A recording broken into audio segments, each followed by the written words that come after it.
Boa tarde, minhas borboletas, minha gente maravilhosa. Estamos aqui para mais um domingo de live, 1 hora e 5 minutos. Me atrasei 5 minutinhos.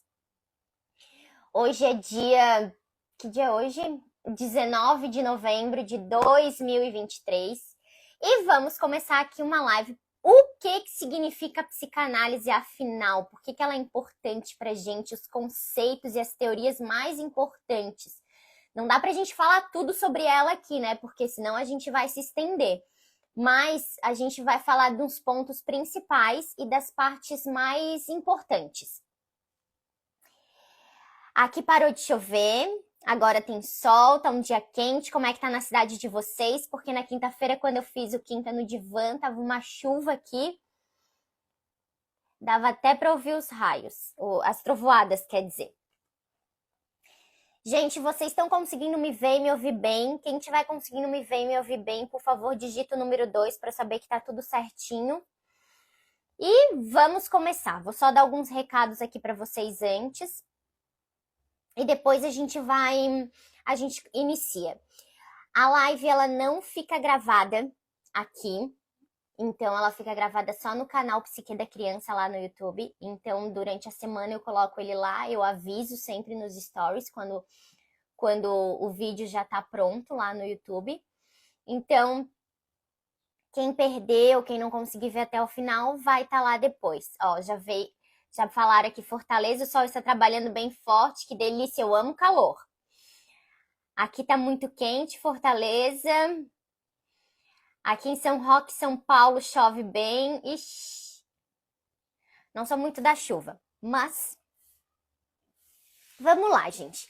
Mas afinal, o que significa psicanálise? O que vocês acham, assim, se vocês fossem dar uma resposta para essa pergunta, o que vocês diriam pelo conhecimento que vocês têm? E não digo assim, mas daí eu precisava ser uma psicanalista para estar te falando isso. Não, o que todo mundo já ouviu falar do Freud, com certeza, né? Tem meme, tem um monte de coisa sobre ele. Então, alguma coisa você já ouviu, já sabe sobre a questão da psicanálise. O que você sabe com uma palavra? Não tem certo, não tem errado, gente. A gente tá aqui, ó, para fazer essa troca de conhecimento e de aprendizado.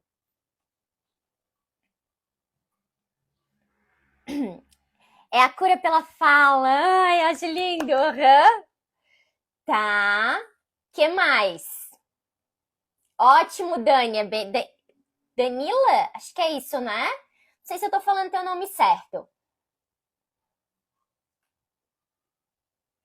Que mais, gente? Vocês querem dizer mais alguma coisa? Senão a gente começa aqui.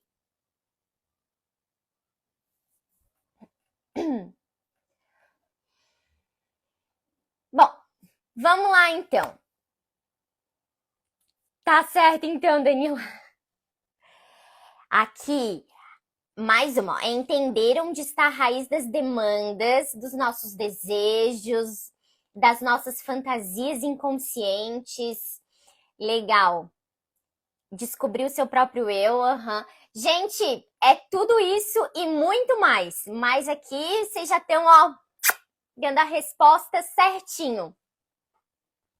Mas o que significa a psicanálise? Então, a psicanálise é uma abordagem psicológica desenvolvida pelo Sigmund Freud lá no final do século XIX. O que ele era, Amanda? Bom, primeiro ele era um neurologista. Então, ele trabalhava num hospital onde ele cuidava dos pacientes dessa parte da neurologia. Só que ele começou a ver que tinha algo mais ali, que essas doenças físicas não tinham só, não tinha alguma coisa a mais. Por que a pessoa está com essa dor? Por que esse sintoma não desaparece? Por que mesmo ela tomando medicamento, ela não consegue se livrar de tal sintoma? E aí ele começou a fazer essas pesquisas, que ele é o pai da psicanálise, como a gente chama, sobre a mente humana.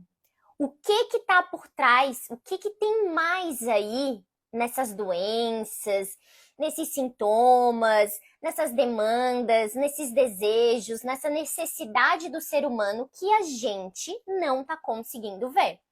E foi aí que ele começou a pesquisar sobre a psicanálise, a estudar sobre a psicanálise. O que a psicanálise se concentra? Primeiro, ela se concentra nos processos mentais inconscientes. Então, ela não trabalha, sim, com a consciência, mas muito mais com a parte inconsciente da nossa mente. Que influenciam o quê? O comportamento humano, os pensamentos e as emoções. Muito mais até do que a gente gostaria. A gente sempre pensa, tá, mas tudo que a gente faz está muito consciente. Não. Muito do que a gente faz, do que como a gente se comporta, de como a gente está lidando com certas situações, emoções, na verdade, são questões, desculpa, inconsciente. Então, a mente humana é complexa e é influenciada por fatores além do que está perceptível. Então, assim, o que eu tô vendo tá acontecendo? Não. Se a gente cavar bem fundo, que é o nosso inconsciente, se alguém já percebeu, quando Freud falou sobre o consciente e o inconsciente, ele fez um desenho, na verdade, vai ficar gravada, tá? Só respondendo aqui, vai ficar gravada assim depois, não aqui, lá no canal do Psique da Criança no YouTube. O que ele fez? Ele desenhou, foi feito tipo como é que se chama aquilo, gente, do gelo? Um iceberg. E o pedacinho que ficava para fora, que é um pedacinho de nada do gelo, é lá o nosso consciente. E aquela parte inteira, que era enorme, era o nosso inconsciente. Então, para a gente ver como as nossas emoções e comportamentos são influenciadas muito mais pelo nosso inconsciente do que pelo nosso consciente.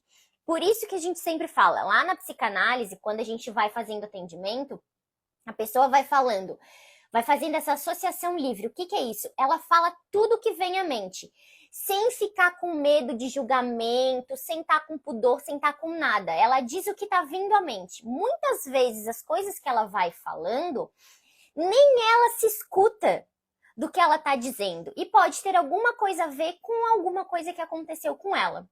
Ou alguma experiência na infância, ou alguma experiência passada que ela não consegue lembrar, mas que de vez em quando o inconsciente ele faz isso mesmo, ele dá essa jogada assim de alguns conteúdos para o nosso consciente. Diferente de quando a gente fala assim, a pessoa está reprimindo aquilo. Por que ela está reprimindo? Ela está tirando do consciente e jogando para o inconsciente. Para o consciente jogando para o inconsciente. Porque ela não quer lembrar daquilo, ela quer reprimir. Como se fosse matar mesmo aquela lembrança. Então, além do que está perceptível, ela procura identificar o quê? Eventos passados, os traumas, experiências de infância, desejos inconscientes que podem afetar o comportamento e as emoções na vida adulta. Bom, gente, todo mundo já deve ter visto algum filme, já deve ter visto algum documentário, alguma série que remete muito a essa questão. Uma das séries que remete bastante a essa questão do inconsciente é ela tá no Netflix e, se eu não me engano, ela chama The Sinner. Acho que é isso. E a primeira temporada é exatamente isso. É exatamente sobre isso, sobre essa questão de como tá reprimido o que aconteceu com a pessoa. Porque ela sofreu um trauma muito grande em determinado momento na vida adulta, tá? Aí, ela acabou esquecendo o que aconteceu com ela. Porém, ela tinha algumas lembranças. Lembranças de, por exemplo, a parede do quarto, lembranças da música que tocava, lembrança de um tipo de voz, lembrança. É muito legal, tá, gente? E aí, vai acontecendo um monte de coisa na série, tá? Que a gente vai... Não vou contar aqui, porque senão eu vou falar tudo da série, mas ela é ótima. A primeira temporada, pra mim, é a melhor. E é exatamente isso, ela vai tentando relembrar, ela vai ter que refazer esse trauma dela, pra ela entender o que aconteceu. Porque a cena, na verdade, o seriado, ele começa com ela tirando a vida de uma pessoa. E a gente pergunta, mas por que que ela fez isso? Ela é uma pessoa ruim? O que que aconteceu? E dali vai se desenrolando toda a situação do que aconteceu com ela no passado, mas também vai fazendo uma ponte como ela era tratada durante a infância. Olha, gente, vou dizer pra vocês que é uma série excelente. Eu amo a primeira temporada e eu já assisti umas 3 vezes de tanto que eu gosto. Depois eu posto o nome pra vocês, tá? Tem no Netflix, vou postar onde tem e o nome dela.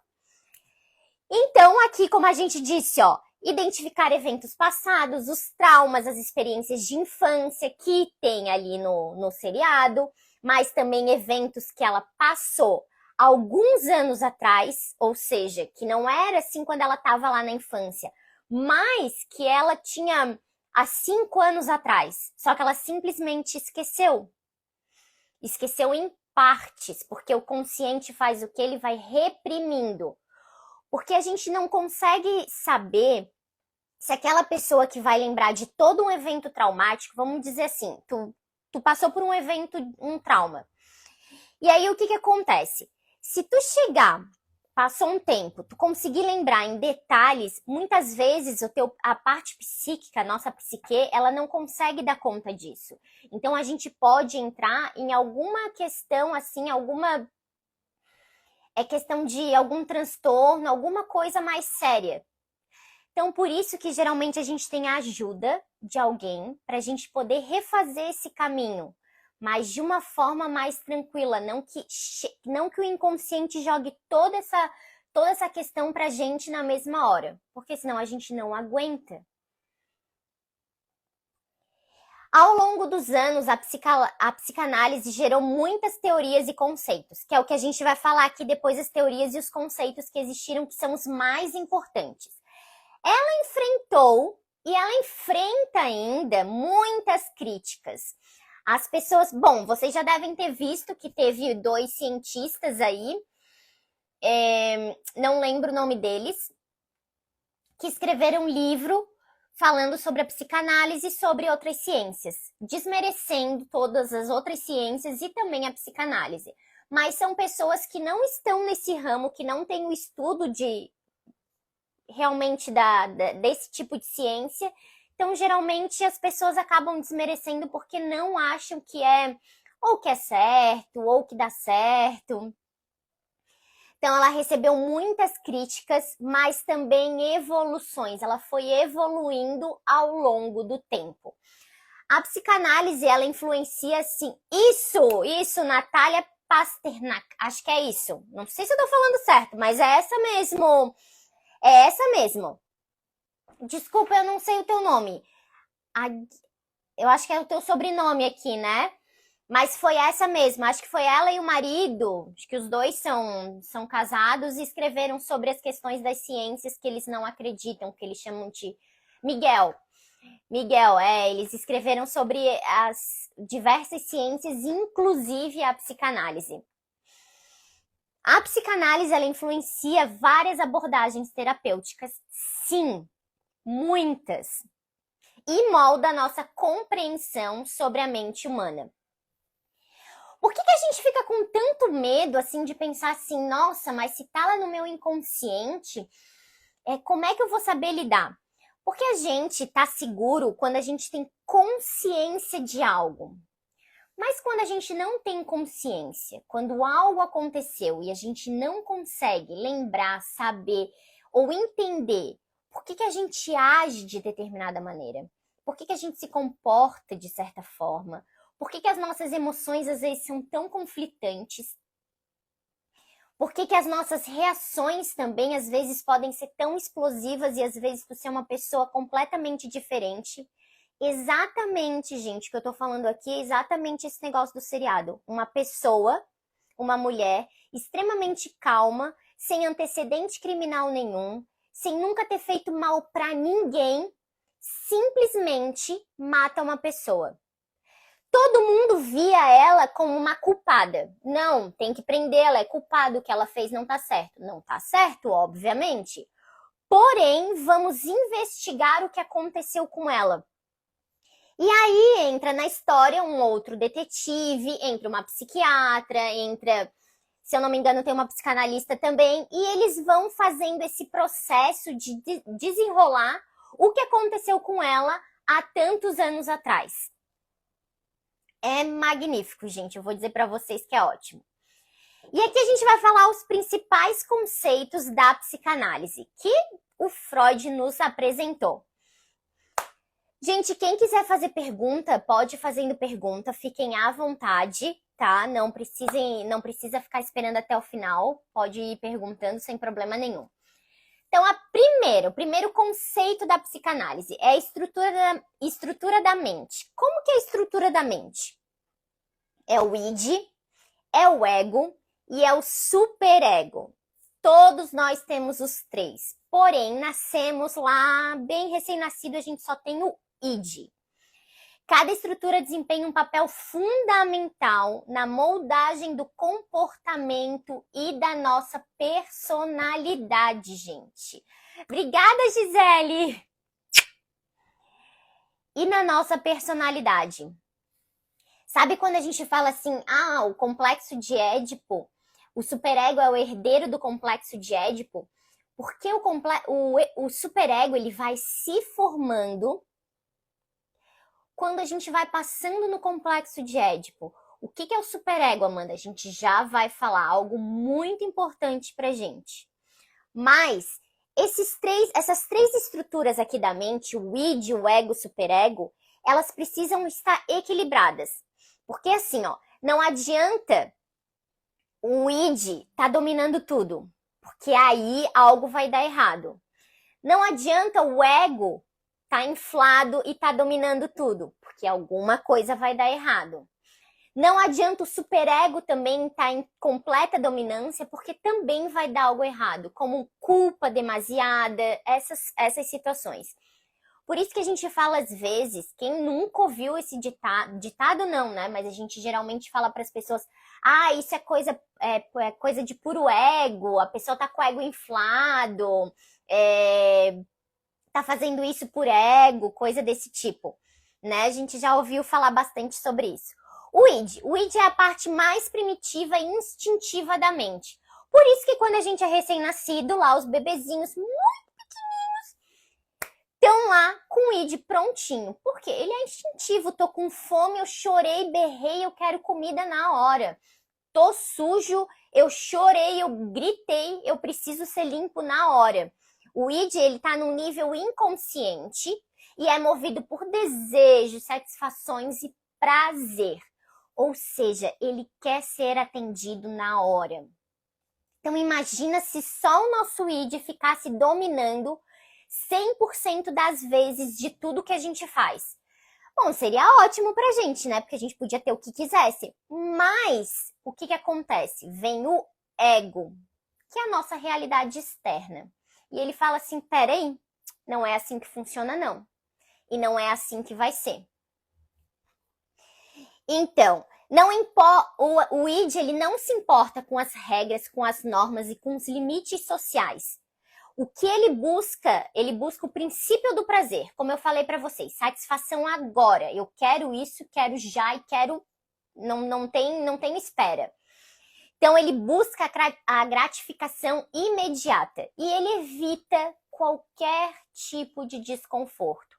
Por isso que eu falei para vocês, o bebezinho lá recém-nascido, quando ele começa a chorar, ele quer ser atendido na hora, ele não quer esperar. Minha mãe tá fazendo alguma outra coisa. Não me interessa, porque eu tô buscando a satisfação na mesma hora. Gisele, já vou te respondendo, tá? Deixa eu te responder agora antes da gente passar pro ego. Como não se sentir culpada por decisões que eu possa tomar pensando em mim, em primeiro lugar, sem se sentir egoísta?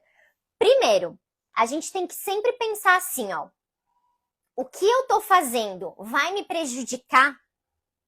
Eu vou ficar bem? Isso tá indo contra alguma convicção que eu tenho? Algo assim que eu quer... Alguma parte assim que a gente fala, a parte moral, nossa, será que isso tá indo contra alguma moralidade minha? Então, assim, se tiver indo contra isso, e você assim, ah, eu preciso fazer aquilo para aquela outra pessoa, porém isso está indo contra as minhas convicções. Mas eu vou fazer para agradar a outra pessoa, e se for errado? E se for algo errado mesmo? Então, sempre pensar assim, está indo contra as minhas convicções, isso que eu vou fazer vai prejudicar mais alguém, e pode sim pensar primeiro em ti, vai me prejudicar? Vai prejudicar as pessoas que estão do meu lado? Será que essa pessoa não está pedindo algo para mim? Porque ela sabe que outras pessoas vão ser prejudicadas, porém, ela vai sair ganhando? Sempre pensa dessa forma, Gisele, porque isso é uma coisa que quando a gente começa a pensar assim, a raciocinar, por isso que às vezes quando alguém fala assim, ah, eu preciso que tu faça tal coisa, vamos dizer, alguém falou contigo, pediu alguma coisa para você. Eu geralmente sempre falo assim, olha, eu não posso te responder agora, eu preciso de um tempo. Eu preciso de um tempo para pensar e analisar o que vai acontecer com isso. Então, o que acontece? Na hora que tu pede esse tempo, tu vai pensando vai analisando essas situações. Isso é bom para mim? Isso é bom para os outros? Isso só vai ser algo gratificante para aquela pessoa que tá me pedindo? E se eu for fazer e daqui a pouco eu estiver prejudicando uma outra pessoa? Essa é a melhor forma da gente pensar antes na gente e no que deve ser feito e não se sentir egoísta. Porque, na verdade, tu acaba não só pensando em ti, mas no teu entorno. O ego. O ego é o mediador do id e da realidade externa. Ele tá ali aquela balancinha. Está em nível consciente e inconsciente. Como assim, Amanda, inconsciente? Depois a gente vai falar sobre os mecanismos de defesa, que é uma proteção do ego. Por isso que ele está em nível inconsciente, os mecanismos de defesa. Ele segue o princípio da realidade. Ou seja, ele busca o equilíbrio entre os impulsos do id, eu quero agora, agora mesmo, e as demandas da realidade externa. Olha, não dá para tu fazer isso agora. Tu não pode fazer isso agora, porque tu vai prejudicar outra pessoa. Ou tu não pode fazer isso agora, porque tu vai trazer algum prejuízo ou para ti ou para outras pessoas. Então o ego, na verdade, ele serve como equilíbrio. Ele sempre serve como equilíbrio? Não, gente, porque eu vou dizer, existem pessoas que muitas vezes caem muito mais na parte do id, vamos dizer, tá ali a balança, né? Muito mais a parte do id do que do superego. E muita gente está mais na parte do superego, onde daí é aquela culpa extrema, sabe? E aí ele não tá naquela balança certinha, onde existe aquele equilíbrio. Imagina. Isso, Miguel. O livro se chama Que Bobagem, Pseudociências e Outros Absurdos que Não Merecem Ser Levados a Sério. É isso aí mesmo. É isso mesmo. Então, isso que acontece com o ego. Ele é o mediador entre os impulsos do id e a realidade externa. Por isso que quando a criança vai crescendo, por exemplo, ela só tem o id, né? Só tá lá com o id, só tá com os instintos e ela quer as coisas na mesma hora. O que acontece? Quando essa criança vai crescendo, a realidade vai se colocando na frente dela. Não a realidade, mas os pais vão dizendo: você não pode tocar na tomada, você não pode abrir a gaveta, você não pode pegar a tesoura, você não pode qualquer outra coisa. Mas entende que a realidade externa vai dando aquele balanço, nem tudo você pode. Pensa numa situação assim, ó, uma criança dentro de uma loja de brinquedo, tá? E os brinquedos estão todos espalhados. Quando você larga ela lá naquela loja de brinquedo e deixa ela fazer o que ela quiser, o que acontece com ela? Ela fica completamente perdida. Ela não sabe para onde ir. Ela fica, para onde que eu vou, o que eu vou brincar? E o que que ela faz? Ela não brinca às vezes com nada, não aproveita nada e começa a trazer essa frustração, porque daí nada para ela tá bom. Agora você pega uma criança e coloca numa loja de brinquedo e você vai dizer: olha, aqui nessa loja de brinquedo você pode brincar com 3 coisas. As 3 coisas que você pode brincar é a boneca, o carrinho de mão e um quebra-cabeça. Vamos dizer, um exemplo. A criança, ela está sendo orientada. Ela não vai ficar perdida. Ela não vai ficar naquela frustração assim, para onde que eu vou, o que que eu vou fazer? Eu tô largada aqui, não sei o que que eu quero. Então, por isso, gente, que tudo precisa ter regra. Os limites, exatamente isso, Gisele. Os limites, dizendo, olha, aqui você brinca com isso, isso e aquilo. É assim que a gente faz em casa. Quando a gente está em casa, a criança quer pegar alguma coisa. Vamos dizer, a gente está na cozinha e a criança quer pegar alguma coisa. A gente fala, não, aqui você não pode mexer, porque aqui machuca. E eu não vou permitir que você mexa. Você vai ter uma idade para isso, mas não é agora. Claro que essas coisas não precisam ficar falando para a criança, né? Porque isso daí a gente tem que ir respondendo, dando as respostas para ela conforme a idade. E o superego, gente? O que é o superego? Os padrões morais e éticos que são internalizados pela pessoa. E como que ela se constitui? É a partir das influências familiares e das influências culturais. Como é que ele age? É como uma consciência interna. Então a gente pensa assim, vamos dizer, quem tem o superego desenvolvido e que tá num nível assim que não ultrapassa aquela culpa extrema. O que a pessoa faz? Ela pensa em algo. Vamos dizer, o Id tá lá jogando alguma coisa. Olha, você não gosta daquela pessoa. Se eu fosse você, eu prejudicava ela, porque, ela não faz nada por ti mesmo, não é uma pessoa legal. Aí, o que acontece? O superego, ele vai lá e vai dizer, olha, tu não pode fazer isso, porque é errado, não é ético. Você pode não gostar da pessoa. Tá tudo bem? A gente pode não gostar das pessoas, mas a gente não pode sair prejudicando as outras pessoas. Por isso que a gente fala que em certas pessoas o superego, ele não tá completamente desenvolvido, bem desenvolvido ou bem constituído, e nem o ego. Então o ego não consegue fazer esse equilíbrio, o superego ele não tá constituído para saber o que é moralmente aceito ou não. Ou seja, é como se tu começasse a pensar assim, o que é certo e o que é errado. Danila, acabei de me informar como psicanalista e estão amando sua explicação. Parabéns. Inclusive, sua voz de dicção é muito boa de ouvir. Obrigada pela partilha. Danila, eu que agradeço. E aí, é isso que acontece. É uma consciência interna. Essa consciência vai se formando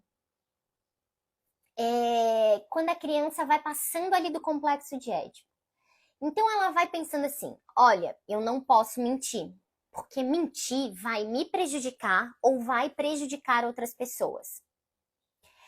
Mas vamos pensar que tem uma criança, se eu tenho exemplo de superego, tem exemplos de famosos com superegos, olha, eu não tenho exemplo de gente famosa, mas talvez vocês já devem ter ouvido falar. Eu não tô com o livro aqui agora, mas vou dar um exemplo para vocês.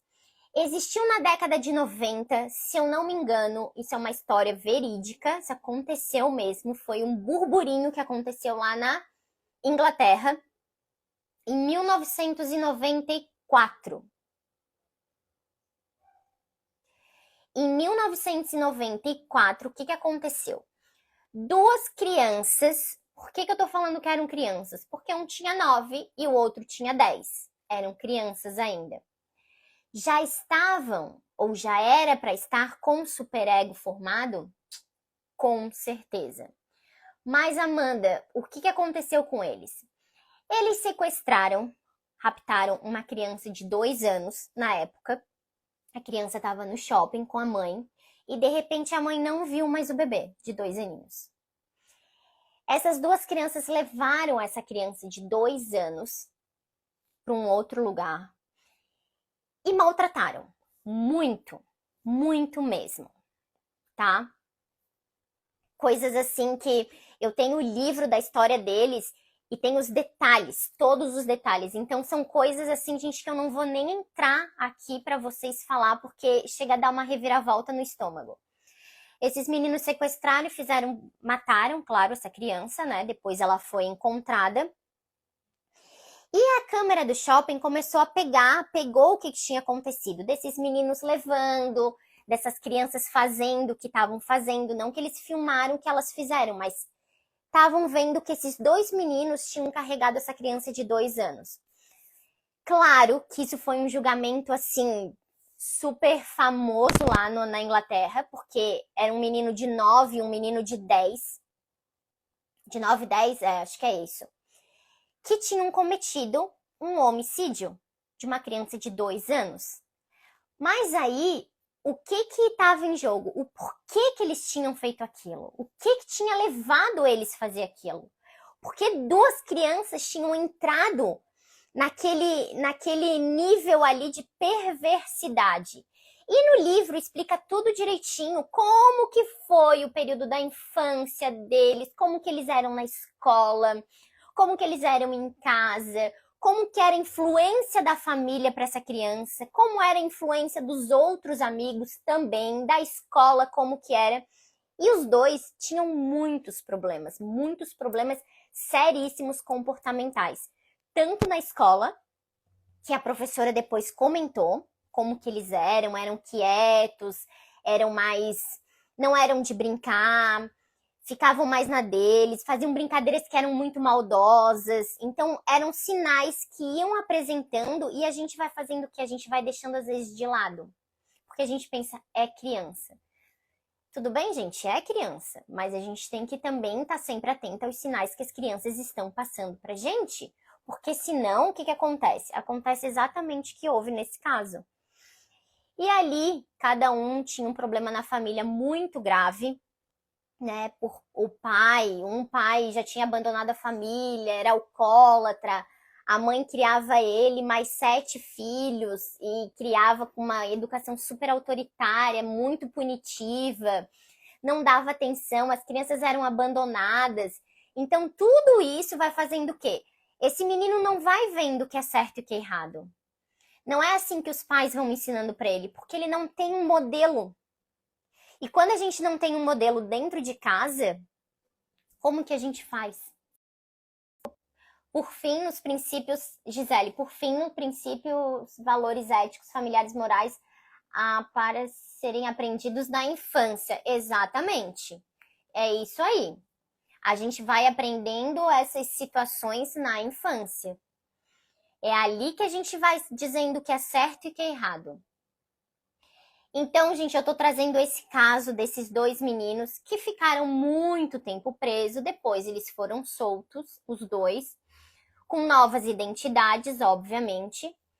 Porém, um deles continuou no caminho, assim, de crime. O menino fazia outras coisas, ele cometia outros delitos. E era aquele que apresentava a família com maior índice de problema, tá? Então, claro que ali o estudo do livro é gigante. O livro é assim, mais ou menos, sobre eles. E tem outras histórias também de outras crianças. Por que as crianças, na verdade, o nome do livro se chama When Kids Kill, que é quando as crianças matam.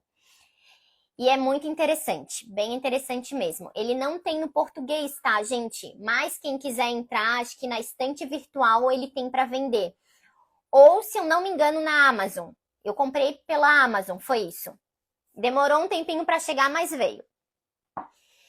O segundo conceito lá que a gente estava falando, os conceitos de psicanálise, qual é? Os mecanismos de defesa. Ou seja, o mecanismo de defesa, ele serve assim, ó, vou proteger o ego. Ele ergue uma barreira e diz assim, aqui ninguém vai tocar. A gente precisa fazer algo para que o ego fique sempre protegido.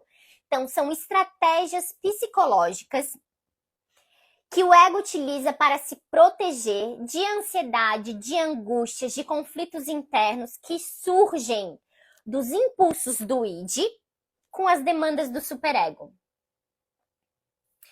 Então, vamos pensar assim. Um primeiro exemplo de mecanismo de defesa, a negação. O que é negação? Eu me recuso a aceitar a realidade. Eu não vou aceitar essa realidade. Por quê? Porque eu não quero sofrer com essa angústia emocional. Uma pessoa morre da tua família, uma pessoa da tua família faleceu. Muitas vezes, o que acontece? A gente fica negando essa situação. A gente fala como se a pessoa estivesse viva, a gente não se desfaz das coisas dela. A gente deixa tudo intacto, como se ela voltasse para casa, como se ela ainda estivesse viva. Isso é o mecanismo de defesa do ego se protegendo. É doloroso demais eu pensar que essa pessoa foi embora. Eu preciso negar essa realidade, porque ele existe ainda. Mas óbvio que não, né, gente? Não existe mais. Mas o ego, ele faz isso para se proteger. Um segundo exemplo de mecanismo de defesa é projeção. O que é projeção, Amanda?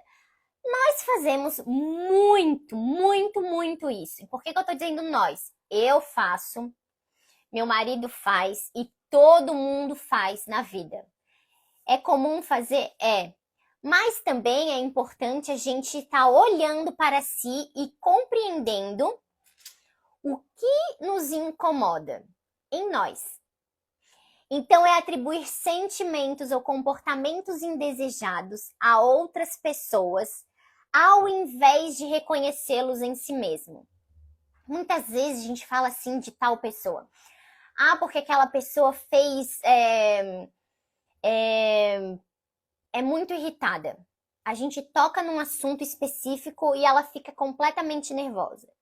E de repente, não é aquela pessoa que fica nervosa. Você está atribuindo aquele comportamento àquela pessoa. Porque você tem esse comportamento quando é tocado exatamente naquele assunto.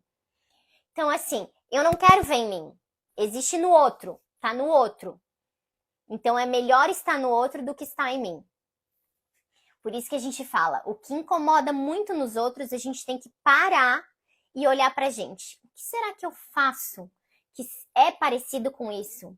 O que será que me incomoda tanto nele que talvez esteja em mim e eu que não esteja querendo ver o que está acontecendo? Bom, gente, o terceiro. Claro que os mecanismos de defesa tem vários, tá, gente? Falei de projeção e negação, mas tem sublimação, tem introjeção, tem diversos outros, assim, são vários. Racionalização, tem muitos mesmo. O terceiro é o complexo de Édipo. O que ele aborda? Ele aborda as dinâmicas familiares na infância. Por isso que eu falo que ele é tão importante, ele vai constituindo a personalidade da pessoa, da criança. Então, como que é essa dinâmica dessa família? Ela é funcional? Ela é disfuncional? Cada um tem o seu papel? Alguém faz um papel invertido aí? O que acontece? Tem limite nessa família? Ou essa família todo mundo pode tudo? Lembra que eu falei para vocês, gente, que vou trazer um pouquinho sobre essa questão. Sobre não dá pra gente permanecer a vida inteira tomando banho com a criança. Não dá pra gente permanecer a vida inteira dormindo na mesma cama, a criança dormindo na mesma cama. Porque essa criança, ela precisa ter regras. E o que vai acontecendo quando a gente entra no complexo de Édipo? A gente começa a formar fantasias inconscientes. E essas fantasias, elas podem dar vazão a outras situações muito mais sérias, dependendo de como é essa dinâmica familiar. Então, por exemplo, o menino tem 8 anos e toma banho com os pais, com os dois.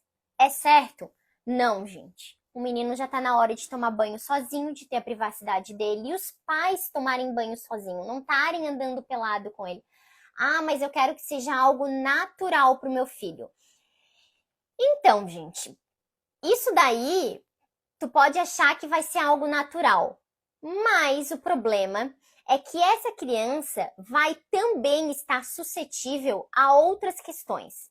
E outras questões, inclusive questões de abuso. Porque ela vai sempre achar normal, sempre achar que tá tudo bem, por exemplo, andar pelado, ver as outras pessoas peladas, ou tocar na parte das pessoas, ou beijar na boca das pessoas. Ah, o meu filho beija minha boca.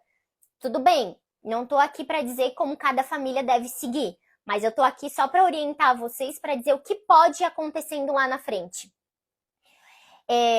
Eu tenho um colega de profissão que ele trabalha com os adultos. E ele tem 2 casos que são muito graves mesmo. Uma pessoa tem um transtorno borderline e a outra, o menino tem 15, 16 anos e tá com muito problema na escola, em casa. O menino também tá partindo para algum tipo de transtorno psiquiátrico. E o que ele descobriu nessas 2 questões, nesse adulto do borderline e nesse adolescente que está começando a uma questão psíquica? Que na infância, lá quando eles eram novinhos, o adulto, a mãe fazia o quê? Tudo era muito livre, não existia regras dentro de casa, tudo podia ser feito. Todos os filhos podiam andar como quisessem, os pais entravam e saíam do chuveiro, tomavam banho junto de porta aberta. Não tinha privacidade, não tinha regras. Ou seja, aqui você não pode estar vendo o que está acontecendo, porque você é uma criança, você não tem maturidade emocional e nem psíquica para entender o que está acontecendo. Entendeu? Acontece de crianças que quando pegam os pais tendo alguma relação sexual, a criança pode ter alguma questão, algum trauma? Pode, gente. Pode sim. Pode sim. Qual, Amanda? Isso vai depender. Vai depender do que ela viu, de como ela viu, o que ela ouviu. Tudo isso. Então, por isso que a gente tenta ao máximo blindar as crianças de tudo que pode ser muito danoso para a parte psíquica dela. Tá? Então, tudo precisa ser regrado, tem que ter regra. E é um aspecto central, com o complexo de Édipo, é um aspecto central no desenvolvimento psicossexual da criança, ou seja, lá no desenvolvimento infantil. E na formação da personalidade, ou seja, da identidade dessa criança. Bom, gente, eu já falei aqui, acho que foi na semana passada, mas vou falar aqui novamente para vocês. O complexo de Édipo, eu lembro que eu falei uma vez sobre o seriado, sobre o documentário não, sobre a série do Jeffrey Dahmer que tem no Netflix. E sobre como que ia passando ali, né, a questão ali da infância dele. Que a mãe rejeitava, que a mãe tinha muito problema, ela não aceitava a gravidez, o pai sempre estava ausente. E ele foi começando a ter fantasias mais mórbidas em relação a essa dinâmica familiar. Então, qual o nome da série? Se eu não me engano, é Dahmer, o canibal americano. Eu acho que é isso. Eu posso postar, Lucena, eu posso postar aqui depois, tá? Vou postar as 2 séries que eu falei pra vocês. Cláudia, qual idade? A idade ali do complexo de Édipo começa com uns 3 e ele finaliza lá com 5, 6, tá?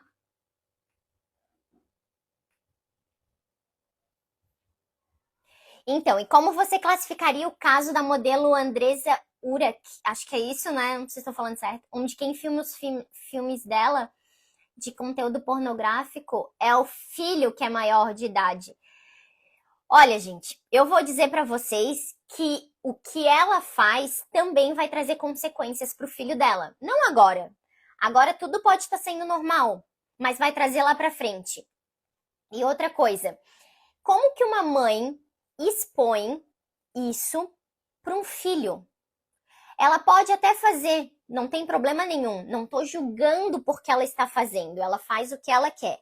Mas ela deve deixar os filhos, seja ele ou seja qualquer outro que ela tenha, não sei se ela tem mais de um, fora dessas questões. Porque, que nem eu disse, precisa ter regras. Os filhos não podem participar dessas situações.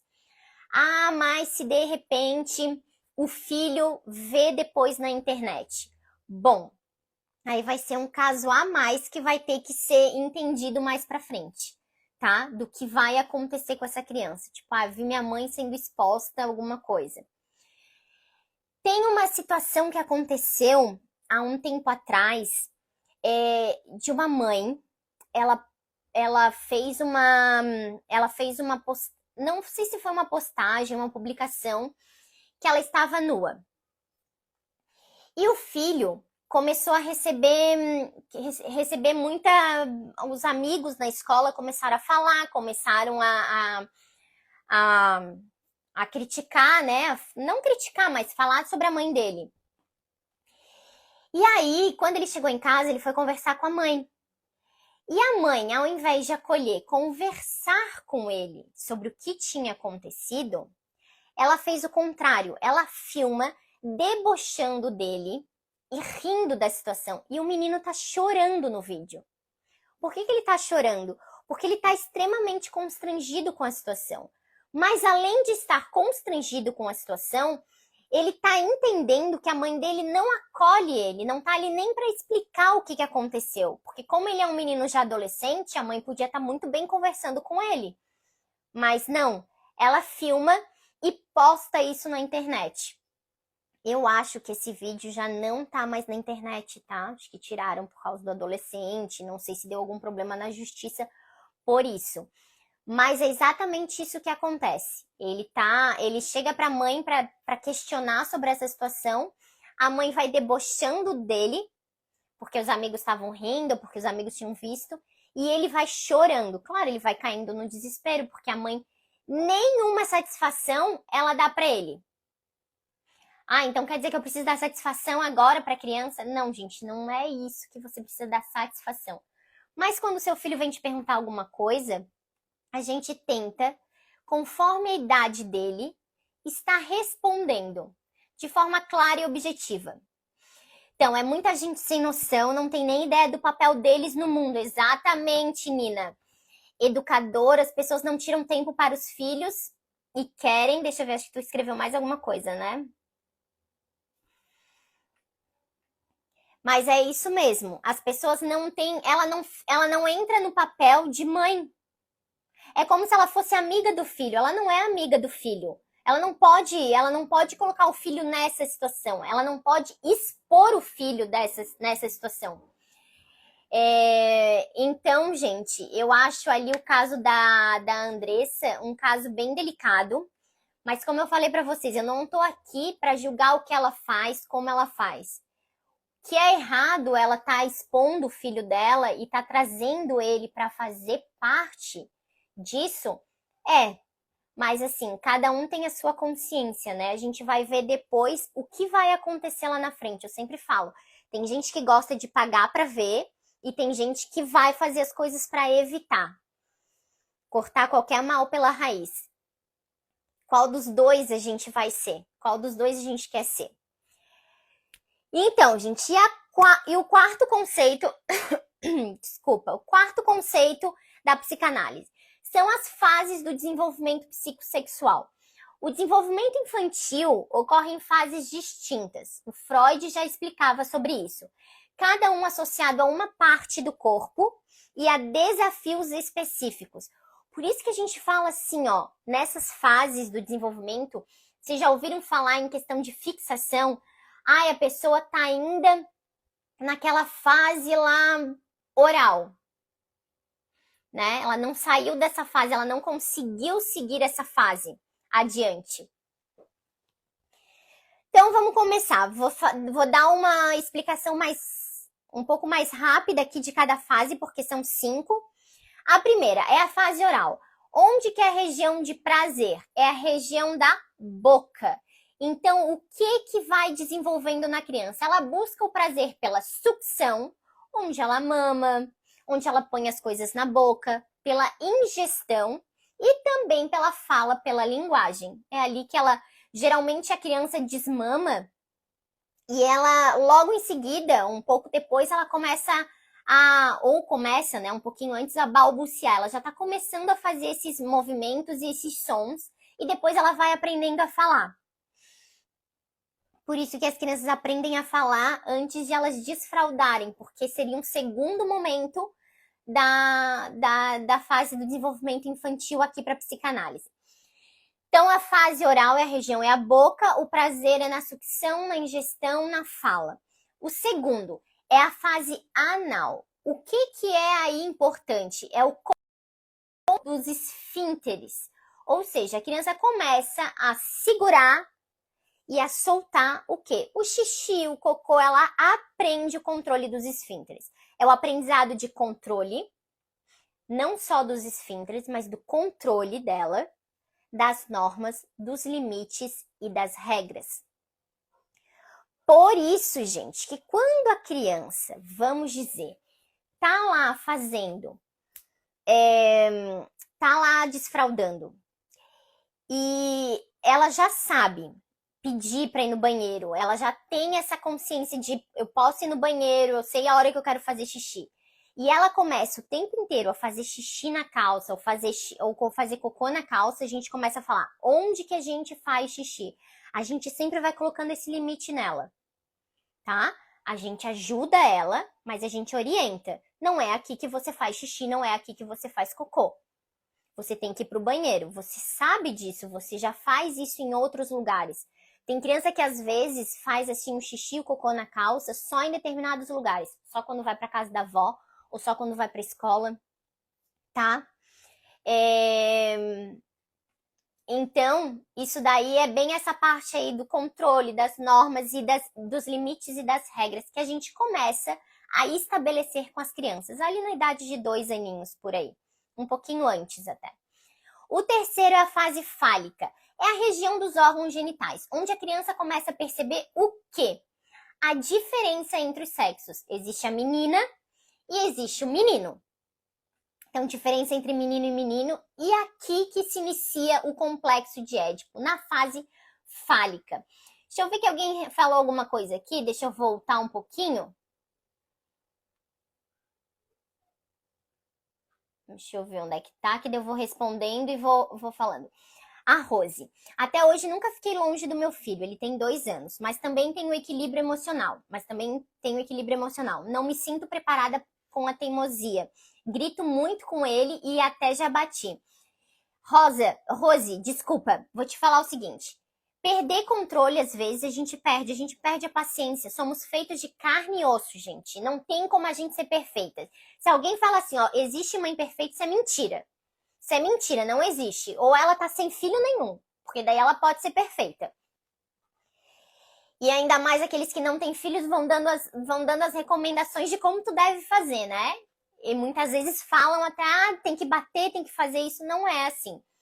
A teimosia nessa fase, ela é muito importante, porém ela vai acontecer demais até por volta dos 3, 4 anos, mais ou menos. Por quê? Porque essa fase, desculpa, que a criança começa a ter autonomia. Ou seja, ela começa a se ver independente. Então ela pensa assim, eu quero fazer isso e eu vou fazer isso. Aí a mãe vai dizer, você não pode fazer isso. A mãe vai dar um limite. A criança vai ficar teimando, ela vai ficar, sabe, esticando vai tentar ceder esse desejo que a mãe permita para ela conseguir o que ela quer. Porque, na verdade, a criança vem assim, tudo é sim para ela. Quando começa a aparecer um não, o que ela faz? Ela começa a frear e pensar assim, não, então eu vou insistir aqui bastante. O que eu te aconselho a fazer? Tu pode, antes de acontecer qualquer coisa, colocar já algumas regras para a criança. Por exemplo, antes de ter qualquer problema, olha, tal horário a gente vai tomar banho, tal horário a gente vai jantar. Quer dizer que não pode ser flexível algum de outro? Claro que pode, porque às vezes ocorrem incidentes, alguma coisa que precisa mudar. Mas tu vai colocando, ó, tal horário a gente vai fazer isso. Aí, por exemplo, olha, falta 10 minutos pra gente desligar a TV e ir tomar banho. Quando der 5 minutos, você desliga a TV e eu vou te avisar. Vai tocar aqui o tempo. Vai tocar aqui o barulhinho do celular. Então, Daqui a pouco a gente vai desligar. Aí tocou o barulhinho do celular, tu vai lá e pede para a criança desligar. A criança ela vai recusar, ela vai resistir.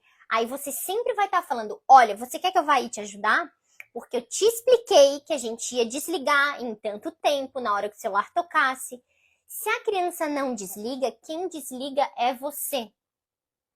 Porque a gente não pode deixar a criança solta e decidindo tudo, gente.